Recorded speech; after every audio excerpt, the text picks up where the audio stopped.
Welcome back to the channel, or welcome to the channel if you haven't been before, and this is the start of a new job. So I'll spin you around, talk you through the plan and discuss what we're doing first. So our machine's ready to go and we're awaiting arrival of our steel, 5.2 I think it is, 203, 46, which means it's 203 square and 46 kilograms per metre. So it's an heavy one, hence we're going to try and use the machine to lift it off with. So here we are, we have got a conversion of a carport, if you like. This would be normally a drive your car in and what have you, garage there, and offloading tools. And then we've got to dig a trench down there to fill with concrete, and then we've got to build an internal blockwork skin there to form the inside. We've got to put a column there to carry a steel that goes across the top of here. We've got to do the same at the back. Take that wall down there, that's only a single skin to the back garden. Column there to build the steel across the back, and then our steel is going from here, across there, onto there. This wall here is actually going that way about 400 mil to then form the internal skin of the room. So we encapsulate all of this. There'll be bifolds on the back there, so all this will be blocked off. All this will all be filled in. And then we'll knock through between that reveal there and that reveal there, and all this will come out still there and open that kitchen up into here. There's going to be a door on the front, and then when we do the pitched roof and cut it into this existing roof, which would be quite nice, I'm looking forward to that, there's a gable end on here, on there, with glass in it, which would look really good. There's two velluxes here. And then when we build this wall up about here, all the way to the purling, this bit here will then become a little bit of a entrance way and boot room. And then all that there will be kitchen, there'll be an island in there, and that'll be quite nice. So if this interests you and you fancy following us on our little journey to build this, then don't forget to hit that subscribe button. Let's get on with some work.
So after a bit of messing, we've got this bit here down to allow us to get the machine in, and Matt's feat of engineering has then established that cable way above the roll cage on the machine, which is lovely. It looks.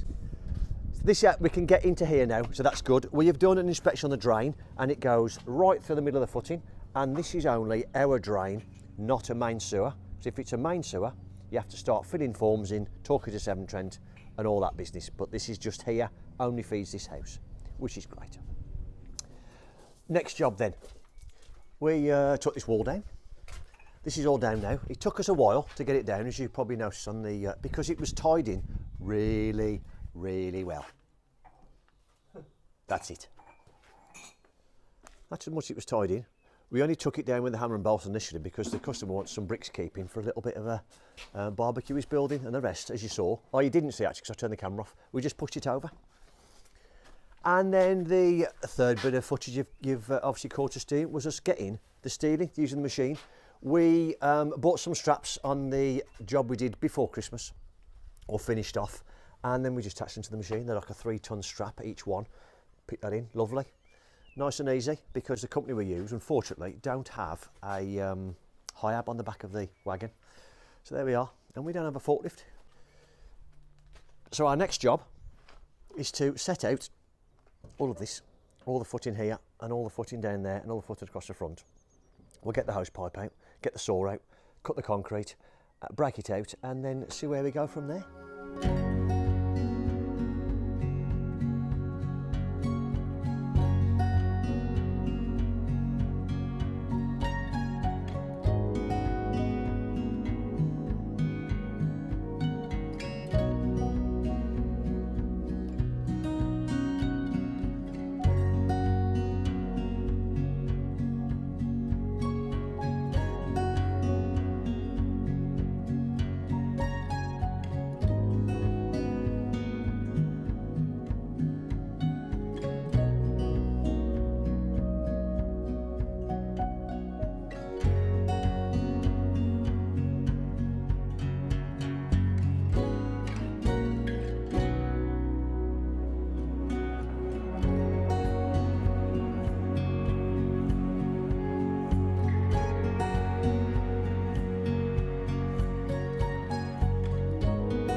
So that bit of time lapse was us just setting out for the footings. Luke come up with a great idea to put that on the inside of the window so we can see it. That's a good idea. We just move back out the way so you can hear me. So we marked our footing there, we marked our footing all the way down. That one there isn't as wide as this one because that is only one skin of block work. Because in effect what's going to happen is the external brickwork for the gable is going to be built off this, up like that. And we can see the footing for that when we break this concrete up so the inspector's happy with that. But I think because we're putting a thickening there anyway against this, we should be perfectly fine with that to then build the outside skin off that. We've done the front, we took the block pavers up at the front as you can see now. We've done all that ready in preparation, and Matt's gone round, soaked himself from big toes right up to the halfway up his back to try and maintain the dust. Or maintain the lack of dust, should I say, which we've done. And we started breaking this. Matt got the shovel out and started digging away, and then the realisation that, hang on a second, we've got a machine, what are we doing with the shovel? Trying to get... You meaning me or the digger? I mean the digger. So we thought, hang on, let's just get the machine. So we're going to do that now. So we broke this part. It is quite a thick concrete, quite strong concrete. So we're going to pull that out now, and then myself and Matt will work our way that way once Luke's got this, and we can work in front of Luke then, getting all the concrete out. So we shall carry on with that a bit further. We're going to be another couple of hours, I reckon, at least. So whether I time lapse all this is debatable. I might do a little bit and then show you the last bit, but I think we might as well just get on with it, I think, while the sunshine is upon us.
New day.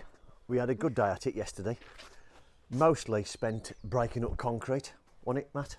Yeah. For you anyway. Yeah, I'm over it.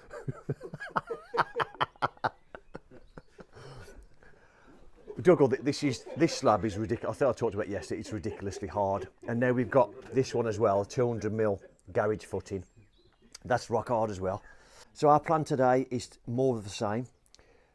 This footing is only at 200mm sticking out there, which is more than enough for that. But it is a great footing for a garage anyway. So we'll break this through. Matt followed through all this yesterday and broke all this out all across there, so we can get that out the way. And then I'll follow Luke and break this out, and he'll dig it as he goes then. And we'll barrow it onto the boards that we went to fetch yesterday. All set out there, ready to go. So more of an area now to load up our muck, which is good. So we'll carry on with that, and we'll give you more of an update in a minute. So we spared you the time lapse of just the same thing over and over again. But what we have shown you is a little bit more digging, and then where we've been dumping all the dirt. And I'll show you the last of that now. We've got at least a grab and a half maybe. So we've had to tidy all this up ready for our inspection. Make sure it's all nice and square, because with your footings they have to be square. You can't have it tapered in. But unfortunately, because of the angles that Luke had to sit, he couldn't quite get it square. So we've had to jump in, get it all nice and square. Undermine existing footings a little bit, same as there. We've gone underneath there, look, underneath that footing there, which is what we've been told to do plenty of times before. So as you can see, look, we've chopped it in about 50-60mm, and that should be plenty, just to then build the concrete that we put in here back up to that and encapsulate it all that and support that as well. So there we are. This is only 450, remember, because there's only a block going on this. Just finishing off now all this last little bit, because we found our soil main there, look, or outlet into that drain there, and this is only for ours. That isn't a main sewer, that's only ours, so we haven't got to worry about that. And the inspector says we've got to encapsulate that just in a bit of rock wool insulation. We only had one discovery, and as you can see on the screen now, it was we discovered when we dug that the drain, which you can see now there, is all broken. The bottom of it's missing, and so as you can see, we haven't touched it at all. That's the existing footing there. And what we discovered was it's clearly been leaking over God knows how much time into the hole, which is what with the smell. We thought we'd hit the pipe, thought it'd come across here, and we didn't realise, but no, we haven't. So we're going to have to dig that out on Monday now, so we can bring the fittings with us, dig that out, renew all of that, and then put another pot back in, stop the smell. The customers did say that they've had a smell for last summer when they moved in, but didn't know what it was, and now we know why. It's that. New day, and concrete's due today. So let's have a look at what we're going to do just to get our final prep work done, and we'll show you what we're up to today. The inspector's due in a couple of hours, and we have got to wrap that in insulation, and he said he's more than happy with that because there's no load. If you've already caught it on the first episode, already caught it earlier in this episode, not quite know where we are with footage yet, you will know that we've got a steel post to go in that corner, which then carries a steel, which then goes across into the brickwork there. So there's no load there, and then there's a door, a combination door and window there, and the pipe's right in the centre. So all that's going to carry, or any load on that pipe, is going to be the concrete itself, which of course once it goes off it's no load, and then a bit of up to DPT brickwork. So he said yes, just wrap it in insulation, and that is sitting there ready to go. So we're going to do that. We're also going to break out this bit of concrete now we've got the fittings for it, and sort out this drain after we discovered, then if you can see it in there, can you see all the pots all smashed? So we've just been and bought a new pot. We're going to install all that. And then what else we got? What else we got today? We're going to have a look about putting the steel beam. Yes, prep for the pad stone, aren't we? Prep for that, yep. But we haven't got any more prep work to do for the concrete, have we? That's it, isn't it? Right, other than maybe just drag a little bit of the loose stuff out, look.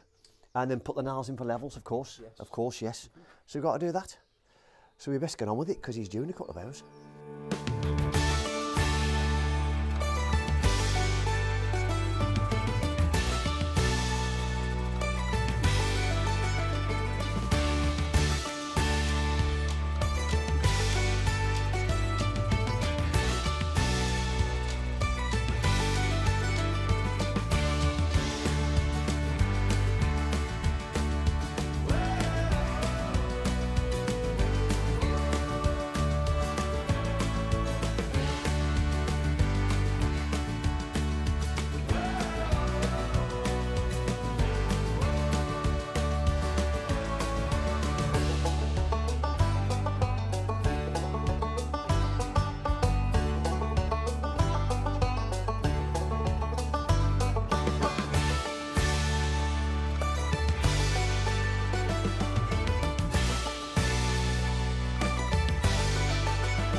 So the inspector has been, and he's passed off our footings. He was happy with the wrapping of that. He was happy with what is our new connection. Now you can see on the screen that that pot was well and truly smashed, so it needed to be sorted out, which it now is. I've temporarily propped it for now and filled it full of water, but once the concrete comes, it's going to come halfway up that coupler and encase that fully in concrete. So we're pleased about that. So that'll all be sturdy, and we know it's not leaking anymore, and there'll be no more smell. You can see there, Luke's been round and put his screws in the dirt again and sprayed them all and set them in with his level. That's what we do every time, and it seems to work very well. So we're all the way all set. You can see where all the blue paint is there, look, we're all ready. And then off camera, I'll say off camera, you would have seen a bit of footage as well of us taking the bricks down on this. Now we were going to turn the camera on before we started breaking it out, but I got the breaker on the inside, and as I pushed one brick, half the wall fell down, so we missed half of it. But Luke did run the saw down first, because it's there's nothing above it, look, if you look, and it's not carrying any weight. Well, now we are going to put an L-shaped lintel back in there, and then put one brick back in, just so it comes below the fascia level and looks nice and tidy from outside, and this will be left open. Now I don't know whether they're going to have some kind of frame put in to finish it off decoratively, or I may suggest a little bit of maybe some 4x1 wrapped all around just to tidy the cut edges up a little bit, but it is mainly for a bit of a log store, because you may have caught already last episode, earlier on, not sure, we've got to block these in, so we've got some 7 Newton blocks to block those in. And then this will then be a walk into outside, a bit of a log store either side. So that's good use of the space. And the customer will then be, after we've gone, I suppose, cutting this out here and putting a door there to go into the back of the garage. So they've still got access to the garage from the back of the house, because the current doorways, like I say, that one there, which is a bit of an outhouse, and that one there have got to be blocked up with, again, our 7 Newtons and frame cramped in, because we have got to tie our internal blockwork to it, which then goes up and forms a gable, which goes up and over and back down again, with some lovely triangular windows in there. So there we are then. We have also been asked by the customer, because that's about 100mm lower in there, he said, would you mind just, if there's all the concrete's here, just filling it with concrete? I said, yeah, of course we would. So I got some DPM just to stop any rise of damp, really. Again, it's all external, so it doesn't matter. We didn't need to do that, but I thought, why not? You can have a log store, at least it keeps the floor nice and dry, even though, yes, I know it's open. It may be that they put something across the front of it, a bit of a Hessian type door or something like that, but just to stop the driver rain, but they might do that. So when the concrete wagon comes, we'll get some concrete poured into there as well.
New day.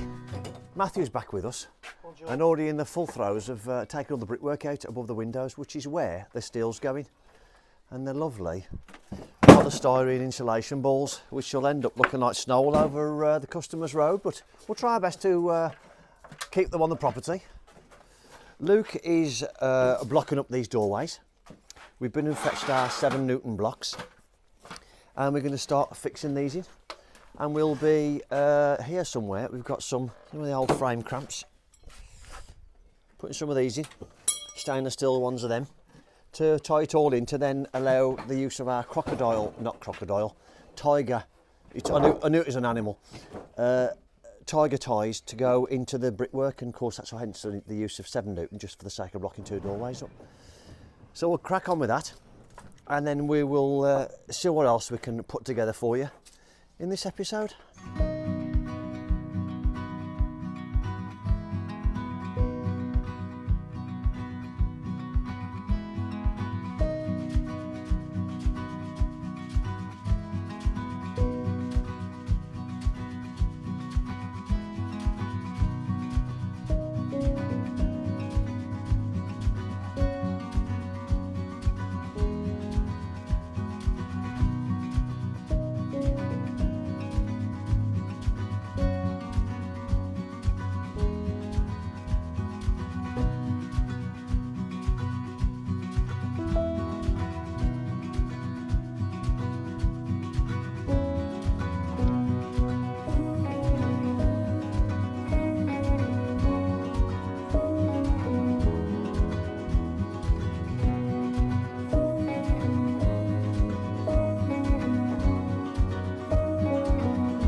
I was waiting in the undertow, set adrift with featherweight light bones, unaware of where my heart would flow.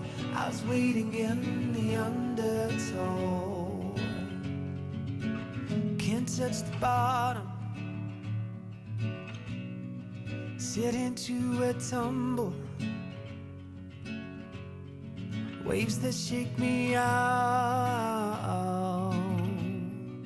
of my skin. Never been so easy, losing my direction. My bearings have me south of home, but I've been wrong before.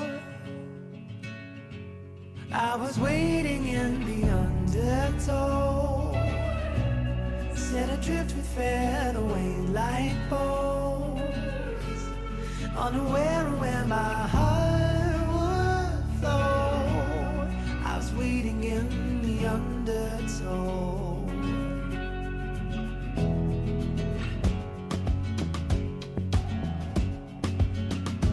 And the water I hope you've liked the start of this new job that we're on, and look forward to future stuff. Don't forget to subscribe and like it if you've liked the video. There is still plenty to come on the channel. We are still going with the garage conversion. We're just waiting for other stuff to happen.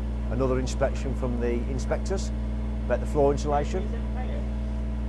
Anyway, so that's still going, and we have also got to come the kitchen. on the channel. In fact, now you've already seen that, sorry, you've already seen the kitchen finished on the extension, and you may have already seen some garage. Who knows? Who knows what order I'm going to put the videos in, just to keep you on your toes. But thanks very much for watching, and we'll see you on your next one.